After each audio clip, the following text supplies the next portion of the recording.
Our 5th wedding anniversary was supposed to be a turning point, a fresh start. I had hoped the resort getaway would reignite what had been missing between Laura and me for months, maybe longer. She had chosen the location, the Palm Mirage, a 5-star resort tucked along a sleepy stretch of beach where the water was always warm and the drinks never stopped flowing. The place looked like something out of a travel magazine: bamboo villas, private pools, palm canopies. Everything about it screamed luxury, escape, illusion. Laura loved it instantly. Her eyes lit up in a way I hadn't seen in months.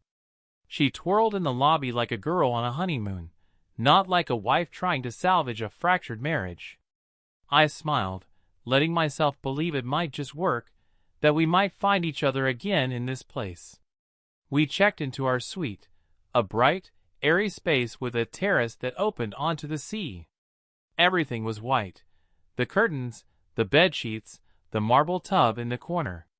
It felt like a blank slate. That first night, we had dinner by the water. Candles flickered in the breeze, and Laura sipped her wine like nothing in the world could trouble her. She was wearing a green dress that made her skin glow in the dim light. I remember thinking, she's still the most beautiful woman I've ever seen. We laughed more than we had in months, maybe years.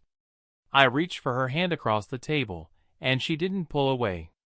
Later, as we walked the path back to our villa, she leaned her head on my shoulder and whispered, "Let's not talk about the hard stuff this week. Let's just be." I nodded. Maybe she was right. Maybe we just needed space. A break from the weight of our unspoken truths. But even then, I noticed the man. He was standing at the edge of the pool bar, in a white button-down shirt that looked like it had been tailored for someone wealthier than he probably was. He smiled at Laura, just a bit too long. And she smiled back, casual, like she didn't even notice. The next morning, she was gone when I woke up. I found a note on the nightstand. "Went for a massage. See you at breakfast. XOL." I shrugged it off at first. This was why we came, to relax, to unwind. Maybe I'd join her later, surprise her with something spontaneous. I headed to the breakfast terrace. She wasn't there. I waited an hour, sipping coffee, watching the ocean roll in and out like it was trying to tell me something. She finally appeared around 10:30, hair still damp from a shower, face flushed in a way that didn't look entirely like heat. "You should have come with me," she said, kissing my cheek like nothing was wrong. "The spa here is incredible." I smiled, but I noted her wrist, a hotel key card tucked into her beach bag. One that wasn't ours. I don't know why I noticed it. Maybe I was already suspicious, looking for cracks in paradise. Over the next 2 days, she started disappearing more often. Always for massages, or morning yoga, or just a walk on the beach. But the walks got longer. The excuses got vaguer. And the man, he was always around, talking to guests at the bar, shaking hands with new arrivals. I finally asked someone who he was. "Oh, that's Adrian," the bartender told me. "He's the guest experience manager. Pretty much runs the place." The name hit like a thud in my chest. I had heard her mention him once, casually, almost like a joke. "Adrian says we should try the sunset cruise." She'd said that first night. I hadn't thought anything of it then. But now I started to notice things. How he was always close by when Laura was. How their conversation seemed to stop the second I appeared. How she started dressing up for casual walks in ways that felt too intentional. Not for me. Not anymore. One afternoon, I decided to follow her. She said she was going to the spa again. Told me to relax, maybe read on the beach.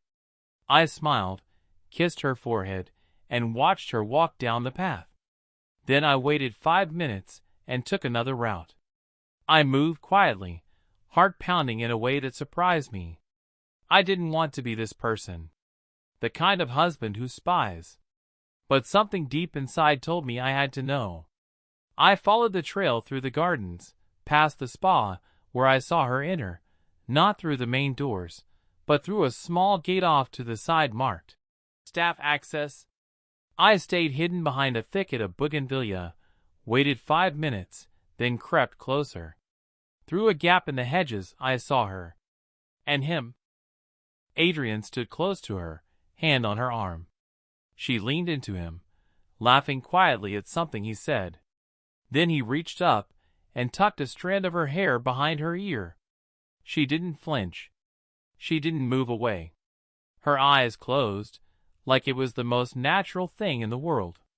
Then they kissed. It wasn't a peck. It wasn't something vague enough to explain away. It was long, lingering. Her hand slid behind his neck. His gripped her waist like he'd done it 100 times. I backed away, step by step, until I couldn't see them anymore. That night I said nothing.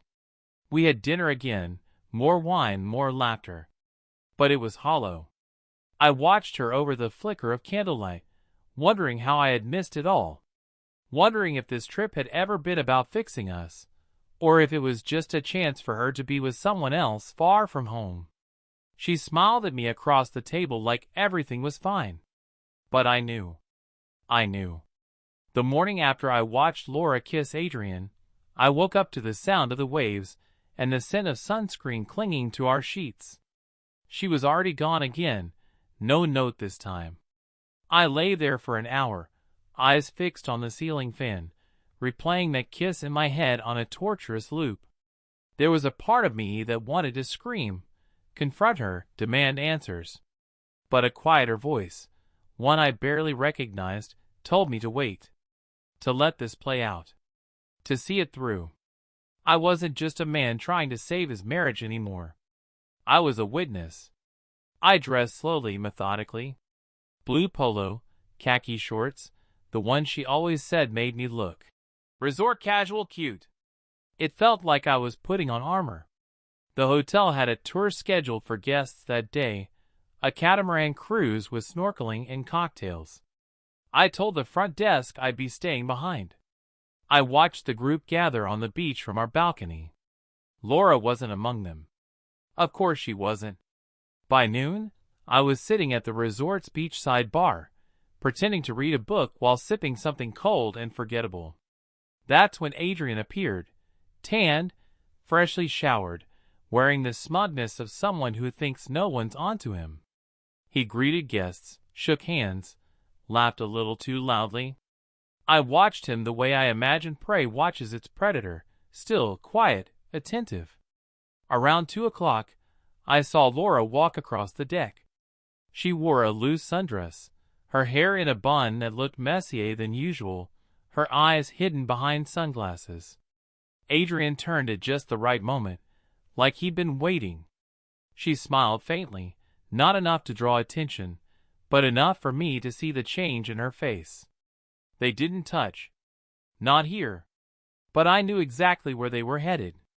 I followed them again. They walked past the spa this time, disappearing into a building marked staff only. I waited, this time without hesitation, and followed at a safe distance until I found a hallway that led to a row of private staff access rooms. Storage, cleaning supplies, office doors. Then I saw them. Through a sliver in a poorly drawn blind. It wasn't just a kiss this time. Laura's dress was pushed up, her back arched against a desk.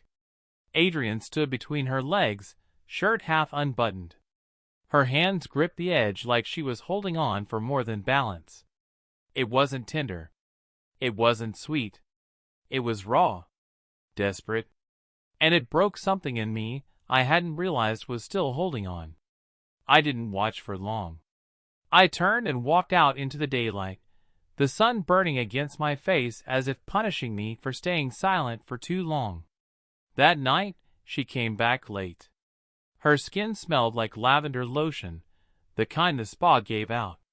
She curled into bed beside me like everything was fine. "How was your day?" she asked softly. Peaceful, I replied. She nodded. That's good. I could have said it then. I could have ended the charade. But I didn't. Not yet.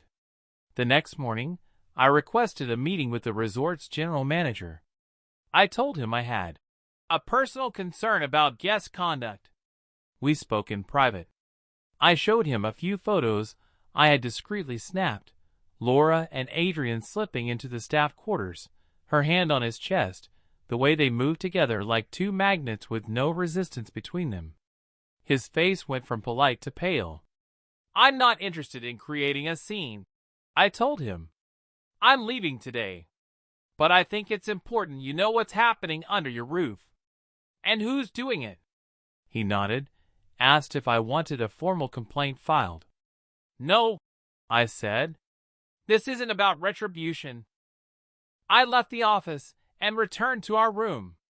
Laura was packing our things, humming to herself like we were just another couple winding down a dream vacation. She looked over her shoulder and smiled. I'm going to miss this place. I stared at her for a moment. She was so composed, so ordinary. I felt like I was staring at a stranger in my wife's skin. You'll always remember it, I said quietly. The ride to the airport was quiet. She scrolled through her phone, probably deleting texts, brushing away any trace of her guilt. I sat beside her, silent, watching the road disappear behind us. We arrived home late that evening, stepping into the house that still smelled faintly of the air freshener we'd sprayed before leaving. I dropped the suitcases in the hallway and turned to her. I know, I said. She looked up. What? I know about Adrian, the hotel manager. I saw everything. Her face went slack. How long? Since the second day. She blinked. Why didn't you say anything? I wanted to see how far you'd go, I said, stepping closer. And if you'd ever stop yourself? Tears welled in her eyes, but I didn't flinch. I cried all I could in a hotel suite on the edge of a white sand beach. I don't know what to say, she whispered. You already said it all, Laura, I replied. Every time you chose him. There was no yelling, no slamming of doors, just silence. 3 weeks later, she moved out. I didn't ask where. I didn't care. The divorce moved quickly. Clean break. No kids. No property disputes. Just 2 signatures that meant we were done. Sometimes, when I see a travel ad for beach resorts or hear the word mirage, I feel it again, that quiet rage, that ache of betrayal wrapped in sunshine and spa robes. But mostly, I feel free. The illusion is gone, and what's left is real.